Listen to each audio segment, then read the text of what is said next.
Welcome viewer, I am Murugan S. This video tutorial describes, fix could not complete your request because a SOFn, DQT, or DHT JPEG marker is missing.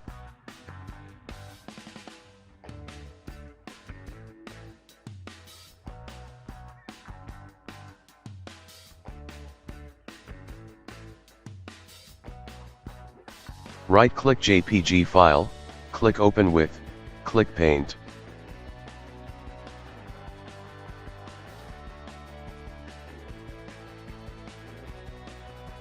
Click File, click Save.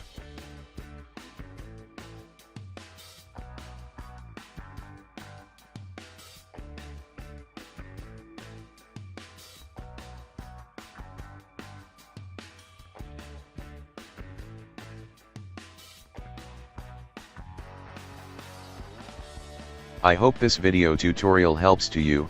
Please like, share and don't forget to subscribe my channel. Thank you very much. See you next video.